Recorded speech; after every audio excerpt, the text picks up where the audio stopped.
Hello everyone, आप सबका वांगशन bubble में फिर से एक बार बहुत बहुत बहुत स्वागत है। चलिए डेस्टिनी फाइटर के पार्ट 52 को शुरू करते हैं।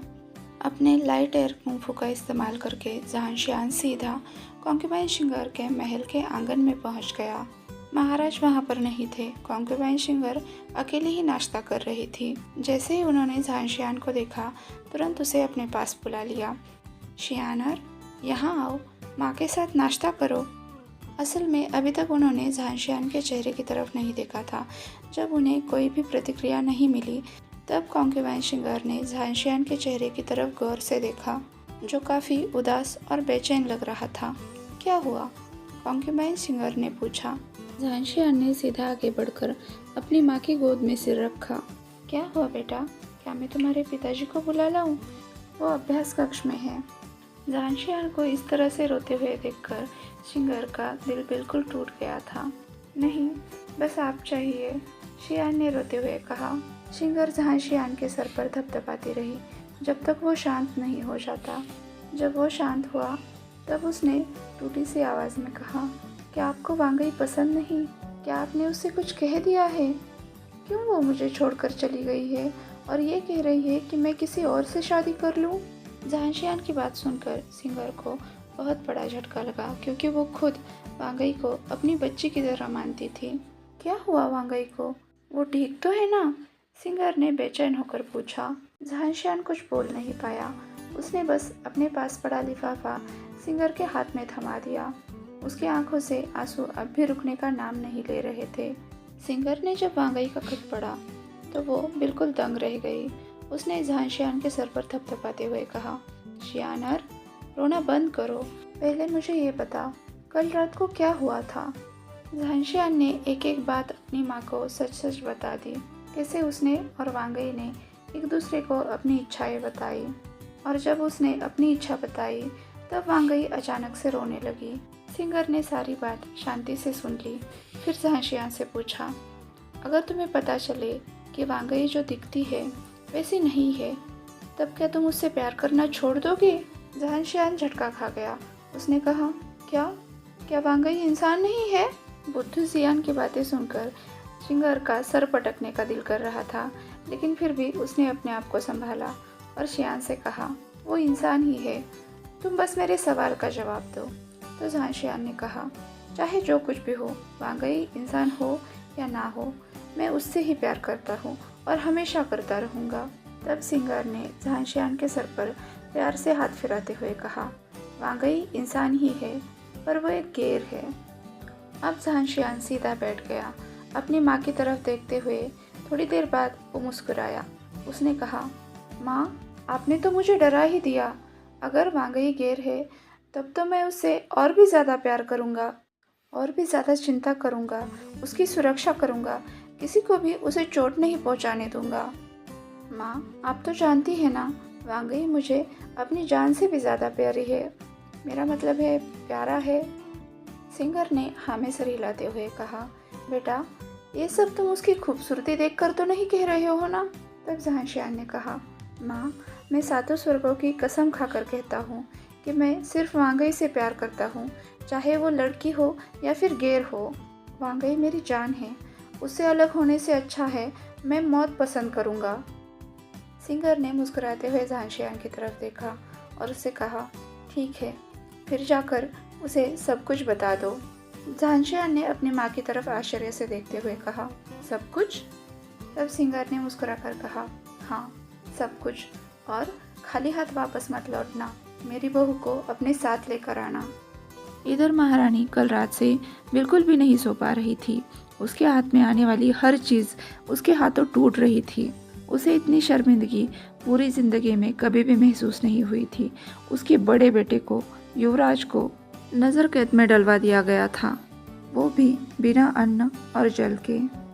दूसरी तरफ दूसरे राजकुमार को किसी आलू की बोरी की तरह सभागृह से निकालकर बाहर फिकवा दिया गया। सभी मेहमानों के बीच उसके दोनों बेटे चर्चा का विषय बने। उसका सरेआम मजाक बनाया गया। उसे कितनी सारी जिल्लत उठानी पड़ी। ऐसी नालायक संतानों को संभालते संभालते महारानी अपने घुटने टेक चुकी थी। दूसरी तरफ कॉन्क्यूबाइन सिंगर के बेटे थे, जिन्हें न सिर्फ घर वाले बल्कि मेहमान भी सर आंखों पर बिठा रहे थे। उनका गुणगान किया जा रहा था। महारानी का गुस्सा 7वें आसमान पर पहुंच चुका था। उसके कमरे में एक भी ऐसी चीज़ नहीं थी जो उसने ध्वस्त न कर दी हो। उसके बेटों ने उसकी इज्जत तो मिट्टी में मिला ही दी थी। अब वो इन बेजान चीज़ों को रखकर क्या करेगी। उसने चिल्लाकर एक दासी को अंदर बुलाया। जब दासी अंदर आई, उसने प्रणाम किया। तब महारानी ने चिल्लाकर कहा, युवराज के महल में जाने की तैयारी करो। पर महारानी, वो तो बंद। इतना कहने से पहले ही उस दासी के पेट में लात पड़ चुकी थी। वो बंद है तो क्या हुआ, मैं तो महारानी हूँ, मैं कहीं भी आ जा सकती हूँ। महारानी हर एक नौकर के ऊपर चिल्ला रही थी। फिर उसने कहा, दूसरे राजकुमार को भी मेरे साथ चलने को कहो। दूसरा राजकुमार, जो सुबह सवेरे अपने रासलीला में मगन था, वो जल्दी जल्दी कपड़े पहनकर बाहर आ गया। ऐसा नहीं था कि उसका मन भरा था, लेकिन अपनी माँ और भाई के आगे वो नहीं जा सकता था। महारानी जब युवराज के पास पहुंची, उसने देखा कि युवराज भूखा प्यासा अपने बेड के सामने बैठा था। कल रात का खाना ना खाने की वजह से उसकी सुई एक ही बात पर अटकी हुई थी, भूख।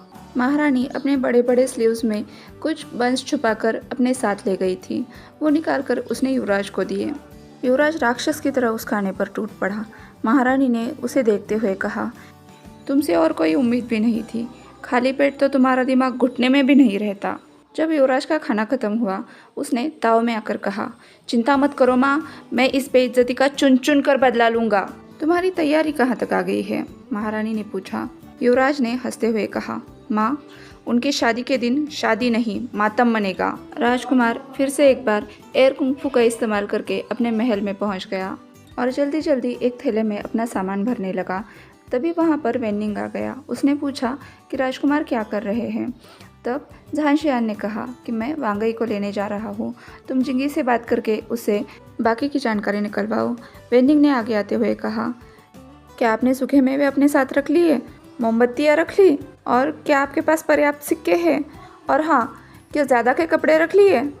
झांशियान कपड़े बदल कर जल्दी जल्दी में निकलने लगा। फिर वेनिंग की तरफ मुड़कर बोला, किसी को पता मत चलने देना कि वांगई महल में नहीं है। और हाँ, एक और बात, जिंगी का ख्याल रखना। वांगई उसे नौकरानी नहीं, अपनी बहन समझती है। वेनिंग दुखी हो गया। उसने कहा, राजकुमार, चिंता मत कीजिए, मैं अपनी जिम्मेदारी पूरी निष्ठा से निभाऊंगा। लेकिन मुझे इस बात का दुख है कि मैं आपके साथ नहीं चल पा रहा हूँ, आपके साथ यात्रा नहीं कर पा रहा हूँ, आपका ख्याल भी नहीं रख पा रहा हूँ। झांशियान ने वेनिंग के पीठ पर थपथपाते हुए कहा, निंगनिंग, तुम साये की तरह मेरे साथ रहते थे, लेकिन इस बार ये काम मुझे अकेले ही करना पड़ेगा। मुझे अपने प्यार को वापस हासिल करना है। वेनिंग रुआंसा हो गया। जब मैं साथ नहीं होता हूँ तो आप अपना बिल्कुल भी ख्याल नहीं रखते। अगर आपकी वांगफई आपके साथ होती तो मुझे कोई चिंता नहीं थी, लेकिन अब आप अकेले हो। कृपया करके अपने खाने पीने का ख्याल रखिए। वेनिंग बड़बड़ा रहा था। झांशियान को पता था, जब भी वेनिंग परेशान होता है वो ऐसे ही बड़बड़ाता रहता है। उसने वेनिंग को अपने सामने लिया और उससे कहा, चिंता मत करो, मैं अपना ख्याल रख लूँगा। तुम्हारी यहाँ पर ज़्यादा ज़रूरत है, मेरे पीछे तुम सभी बातों का ख्याल रखना। वेनिंग ने पूछा, आपके लिए कौन से घोड़े तैयार करवाऊँ? तो झांशियान ने मुस्कुराकर कहा, हमारी मोतियों को तैयार करवाओ, वो दोनों बहुत तेज़ हैं। उन्हें मैं बारी बारी से इस्तेमाल करूँगा ताकि मेरा सफ़र जल्दी ख़त्म हो जाए। ये बात सुनकर वेनिंग की तो सांस ही अटक गई। उसे पता था, झांशियान जब तक झेन पर्वत पर पहुँच नहीं जाता बिल्कुल भी नहीं रुकने वाला। घोड़ों को तो वो बदल लेगा, लेकिन उसके खुद के बारे में क्या? जब झांशियान ने देखा कि वेनिंग अभी भी वहाँ से नहीं हिल रहा है, उसने कहा, वेनिंग, तुरंत मेरे प्रस्थान की तैयारी करो। झांशियान लगातार 24 घंटों तक यात्रा करता रहा। वो हर 2.5 घंटे के बाद घोड़ा बदलता ताकि उसकी गति कम ना हो। यहाँ तक कि वो आराम करने के लिए भी 10 मिनट से ज़्यादा नहीं रुकता था। दूसरी सुबह भोर होते होते उसे ज़ेन पर्वत के शिखर दिखने लगे। हालांकि अब तक वो बुरी तरह से थक चुका था, लेकिन एक नई उमंग के साथ उसने फिर से एक बार अपने घोड़े को दौड़ाना शुरू किया। दोपहर होते होते काला और सफ़ेद मोती जैन समुदाय की सुरक्षा सीमा तक पहुंच चुके थे। काले मोती पर सवार झांशियान बेहोश होने की कगार पर था। वो हर छलांग के साथ साथ हिचकोले खा रहा था। जब चेनियान ने सुरक्षा सीमा के पास किसी की मौजूदगी महसूस की, तब वो एयर कुंफू के जरिए अपनी पत्नी को लेकर तुरंत वहां पर पहुंच गया। झांशियान का शरीर जमीन छूने से पहले ही चेनियान ने उसे अपने गोद में उठा लिया था। मैडम चेन ने जब यात्री का चेहरा देखा तो वो बिल्कुल दंग रह गए। तीसरे राजकुमार झांशियान, उन्होंने चौंक कर कहा। ये आजकल के बच्चे भी ना, मैडम चेन ने सर हिलाते हुए कहा। चलो इसे घर ले चलते हैं, रात भर इसे आराम करने दो। ये बीमार नहीं है, लेकिन शायद बहुत ज़्यादा थक चुका है। अभी इसे आराम करने देते हैं, कल सुबह तक ये बिल्कुल ठीक हो जाएगा, मैडम चेन ने कहा। लगता है राजधानी से यहाँ तक पहुँचते वक्त इसने बिल्कुल भी आराम नहीं किया है। अब मुखिया बेहोश झांशियान को कमरे के अंदर ले आए। उन्होंने उसे वांगई के बेड पर लिटा दिया। अगली सुबह आँख खुलते ही झांशियान ने सबसे पहले एक बात महसूस की, चंदन की खुशबू। वांगई, वांगई, वांगई। झांशियान ने उठते ही वांगई को आवाज़ लगाना शुरू किया। उसकी बात सुनकर वांगई तो नहीं, लेकिन वांगई के नाना जी आ गए। झांशियान की तरफ घूरकर देखकर उन्होंने सख्ती से पूछा, कितने घंटों की यात्रा की आपने? लगभग 16 घंटे। झांशियान ने अपना मुंह खोला। क्या वांगई यहाँ पर है? झांशियान के सवाल को नज़रअंदाज करते हुए चेनियान, मतलब वांगई के नाना जी ने पूछा, रास्ते में कहीं विश्राम किया था? तो झांशियान ने कहा, हाँ, वो घोड़ों को पानी पिलाना था ना। झांशियान का जवाब आया। तो चेनियान ने पूछा, आपने खाना खाया, विश्राम किया? तो झांशियान ने सिर हिलाकर मना किया। इस पर चेनियान गुस्सा होता हुआ बोला, घोड़ों को आराम की ज़रूरत है, पानी पीने की ज़रूरत है, लेकिन आपको नहीं। झांशियान ने सर झुका लिया। चेनियान की तरफ देखता हुआ बोला, मैं तो जल्द से जल्द वांगई को देखना चाहता था, कहाँ है वो? मैडम चेन ने झांशियान के सामने दलिया की कटोरी पकड़ते हुए कहा, जब तक आप खाओगे नहीं आपको कोई जवाब नहीं मिलेगा। दलिया का आखिरी चम्मच निकलते ही झांशियान ने पूछा, वांगई कहाँ है? चेनियान ने फिर से एक बार सख्त आवाज़ में पूछा, क्या आप सच में उसे अपनाना चाहते हो? आप उसकी सच्चाई जानते हो? तो झांशियान ने कहा, हाँ, मैं वांगई से बहुत प्यार करता हूँ, उसे अपना बनाना चाहता हूँ। मैं जानता हूँ कि वो एक गैर है। झांशियान ने आदरयुक्त प्रणाम करते हुए चेनियान से कहा। झांशियान के उत्तर से चेनियान और उसकी पत्नी के चेहरे पर मुस्कुराहट आ गई। चेनियान ने कहा, वांगई ज़ेन पर्वत पर है, अपने पूर्वजों के पास। मुस्कुराते हुए झांशियान बेड से उतरकर अपने जूते पहनने लगा। तो चेनियान ने कहा, आप जितना सोच रहे हो उतना ज़ेन पर्वत का रास्ता आसान नहीं है। झांशियान ने कहा, कोई बात नहीं, वांगई तक पहुंचने के लिए मैं हर मुश्किल को पार कर लूँगा। झांशियान की बातों से संतुष्ट होकर चेनियान ने कहा, आप इतने थके हुए हो, फिर भी वांगई के पास जल्द से जल्द पहुंचना चाहते हो। हम आपके प्यार पर भरोसा करते हैं। ये लीजिए, ये ना फिसलने वाले जूते हैं और साथ में ये दस्ताने भी रख लीजिए, इससे आपको पर्वत पर चढ़ाई करने में आसानी होगी। इसके बाद जैन पति पत्नी ने झांशियान को खुशी खुशी अलविदा किया। जैन पर्वत की चढ़ाई ऊंची और कठिन थी। आधे रास्ते तक तो झांशियान अपनी एयर कुंफू की मदद से पहुंच गया, लेकिन उससे आगे उसे अपनी एयर कुंफू इस्तेमाल करने में परेशानी होने लगी। अब उसे आगे का रास्ता पैदल तय करना था। पर्वत की बर्फ उसके घुटनों तक आ रही थी। अगर उसने अपनी रफ्तार नहीं बढ़ाई तो वो यही जम जाएगा। इसलिए झांशियान ने जल्दी जल्दी अपने कदम बढ़ाते हुए आगे का रास्ता तय करना शुरू किया। इधर ज़ेन पर्वत पर वांगई के साथ उसके एक बूढ़े दादा दादी बैठे थे। वो सभी ऊपर से झांशियान को चढ़ते हुए देख रहे थे। वांगई उदास चेहरा लिए उनके पास बैठा था। अभी तक उसकी एयर कुंफू खुली नहीं थी, जिसकी वजह से उसे झांशियान नहीं दिखाई दे रहा था। जब वो ऊपर तक पहुंच गया तब एक दादाजी ने वांगई को उसे दिखाते हुए कहा, देखो वहाँ पर कोई चलकर आ रहा है, किसकी हिम्मत हुई पर्वत पर चलकर आने की? तब एक और दादी ने वांगई से कहा, वांगई जाओ बेटा, जाकर छुप जाओ। झांशियान को देखकर वांगई बहुत ही ज़्यादा खुश था, लेकिन उसके दिल का एक हिस्सा अभी झांशियान का सामना करने को तैयार नहीं था। ऊपर पहुंचते ही झांशियान ने सबसे पहले वहाँ के पूर्वजों को प्रणाम किया। तुम यहाँ पर क्यों आए हो? तभी एक दादाजी ने चिल्लाकर झांशियान से पूछा। मैं अपनी होने वाली पत्नी को वापस ले जाने आया हूँ। झांशियान ने पूरे आत्मविश्वास के साथ कहा, नहीं, वो वापस नहीं जाना चाहती। तुम जानते भी हो वो कौन है? उस दादाजी ने कहा। तो झांशियान ने कहा, हाँ जानता हूँ, वो आपकी परपोती है, सेनापति लान की बेटी और मेरी मंगेतर है, और उससे भी ज़्यादा महत्वपूर्ण वो वीर राज्य की होने वाली वांगफई है। झांशियान अब बिल्कुल भी रुकना नहीं चाहता था। वो बोला, मैं जानता हूँ वो एक गैर है, पर यकीन मानिए मेरे लिए वो किसी खजाने से कम नहीं है। तुम्हें पता है कि वो एक गैर है, फिर भी तुम उससे प्यार करते हो? दादाजी ने पूछा। तो झांशियान ने कहा, हाँ, मैं बस उसी से प्यार करता हूँ। तभी एक दादी वांगई को झांशियान के सामने लेकर आई। झांशियान उसे देखकर चिल्लाया, वांगई, मैं बस तुमसे ही प्यार करता हूँ। आज के लिए बस इतना ही। झांशियान के प्यार पर वांगई को यकीन होगा और उसके दिल की इनसिक्योरिटीज़ क्या कम होगी? ये जानने के लिए कल तक इंतज़ार कीजिए। और वीडियो पसंद आया हो तो इसे लाइक, शेयर और कमेंट कर दीजिए। अभी तक चैनल को सब्सक्राइब नहीं किया है तो सब्सक्राइब भी कर लीजिए। अब बारी है Q&A की। तो जैसा कि मैंने बताया था, शाहजहान ने रिसेंटली एक पोस्ट डाला है जिसमें 9 पिक्स है। क्या आप उसके बारे में जानना चाहते हैं? तो कई सारे लोगों ने हाँ में जवाब दिया।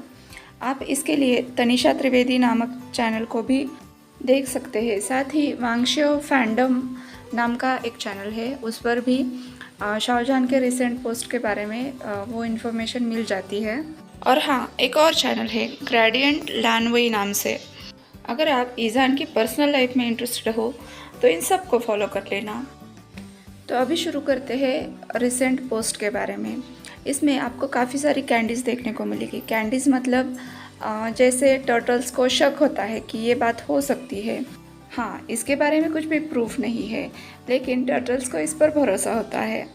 ओके, तो ये पिक है शाहजहान के रिसेंट पोस्ट की। इसमें काफ़ी सारी कैंडीज़ है, जिनमें से सबसे पहली कैंडी ये है कि शाहजहान ने जो ब्लैक कलर का टी पहना हुआ है, टी शर्ट, उस पर W लिखा हुआ है। 5th नंबर में जो पिक है उसमें उसने वाइट कलर का बनियान पहना हुआ है। ये एक गे मूवी का पोस्टर था जहाँ पर हीरो ने सेम पोज दिया था। उसका नाम था the man in love.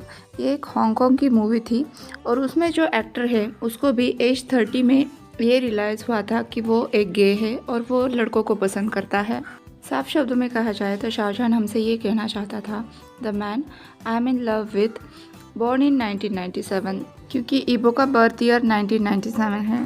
Okay, अगले 3 पिक्चर्स के बारे में कल जानेंगे, क्योंकि उसकी इन्फॉर्मेशन भी काफ़ी लंबी है। अगर आपने इसके बारे में पहले ही सुन रखा है तो ठीक है, नहीं सुन रखा तो कल मैं बता दूंगी। चलिए फिर कल मिलते हैं, तब तक के लिए वांगशन बबल में खुश रहिए। Thank you.